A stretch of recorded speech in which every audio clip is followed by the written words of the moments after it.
Oh, thank God it's good. Hi there, everyone. Welcome back to On the Flip Side. My name is Adam Shawalker, your host, and today we're going to be checking out this new Gorillaz record, Cracker Island. This is the follow-up to the episodic, mostly single-formatted Song Machine album released in full in 2020, which for me was definitely a bit of a hit-and-miss inconsistency from feature to feature, but even still, really decent collection of tracks overall. I was a very big fan of the leading track, Strange Times, with Robert Smith. A lot of the 2010s has been pretty tumultuous after the release of Plastic Beach at the start of the decade, and while I really love that record, 2017's Humans and 2018's The Now Now, I wasn't particularly blown away by. It seems up until this point, a lot of what Damon Albarn has put out as Gorillaz post-Plastic Beach has mostly felt like albums of production work tailored to whoever was being featured, with the exception of The Now Now, which, even going back with the benefit of hindsight, still hasn't left me with much of a lasting impression, as a lot of the tracks on that record seem to backpedal into lining right up with a lot of lo-fi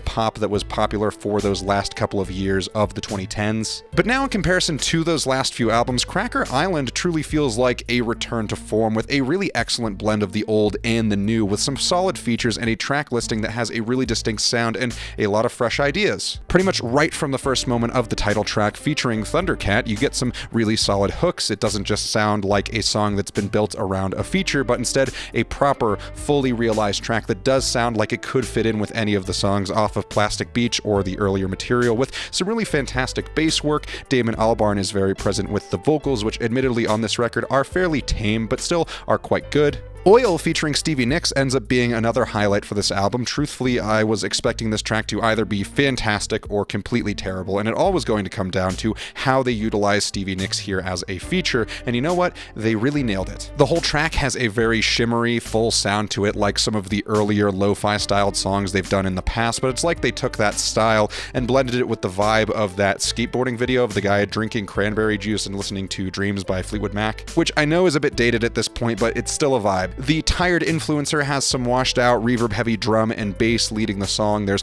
a lot of really solid breaks where the volume swells nicely. Sonically, it comes in waves and it is quite pleasant overall. I do find it to be a bit of a pacer track in comparison to some of the other songs around it, like this is mostly here to kind of just keep the vibe going, and as a lead into Silent Running, it is fairly easy to pass over in favor of that track. And yes, Silent Running is one of the better tracks here. Lots of swinging low-key bass parts. I am a big fan of the feature on this track that is going for a very 90s style R&B sound, which is meshed with some really great synth parts pretty seamlessly. New Gold is interesting as it pretty boldly features Tame Impala with Booty Brown, which I wasn't anticipating being the most cohesive blend, but it ends up being another highlight for the album, no problem. And I think that just goes to show how good Damon Albarn has gotten at picking out features who can play off of each other, because I can think of very few artists who have collaborated with as many musicians as he has at this point. Like, of course this track is going to be solid. It's curated by someone who has been doing this for far more time than most other artists. So yes, New Gold is great. It is a really great blend of psych rock and hip hop, which on paper sounds like something the most obnoxious person you know would recommend to you, but it does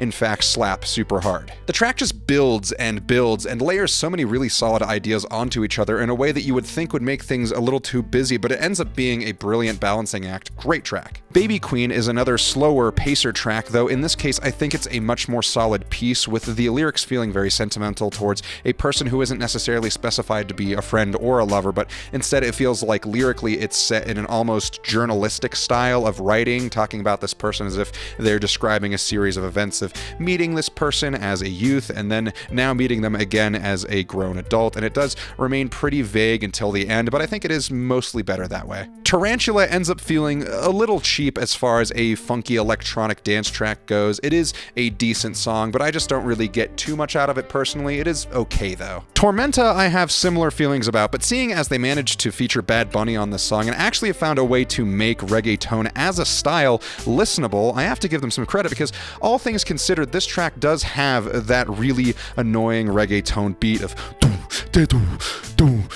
but at the very least you can tell it was written by someone on the outside of that genre, making a lot of the decisions on where this song was going to go, making it infinitely more interesting and enjoyable than pretty much any other reggaeton track out there. It does still end up being one of the weaker tracks, but it is still pretty solid. Skinny Ape leads off with this fantastic acoustic intro, which is unfortunately largely abandoned in favor of these dense walls of bass, which are good, but I was really hoping for more of a development on that intro, which was really, really pleasant. So while I mostly like this track, I really wish that that was the main focus, as the rest of the song, while good, is not really where I was hoping or expecting the track to go. Especially with the end of this song heading into this weird double time segment that almost sounds like an Andrew WK party party party style of track, which ends up being pretty overwhelming, especially at the end.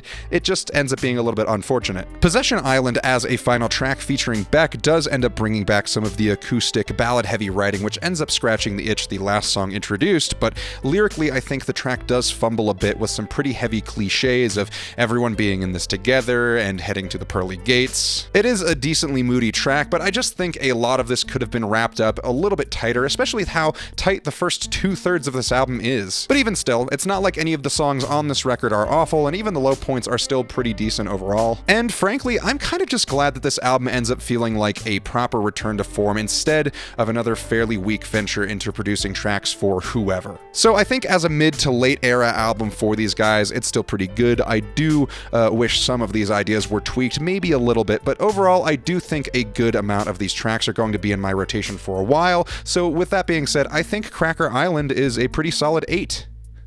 Thank you all so much for watching. Let me know what you thought of this album in the comments below, and remember to like and subscribe. Check out my Instagram, my Reverb, and my Depop. Links to all of those are in the description below. Thank you all so much again. We'll see you on the flip side.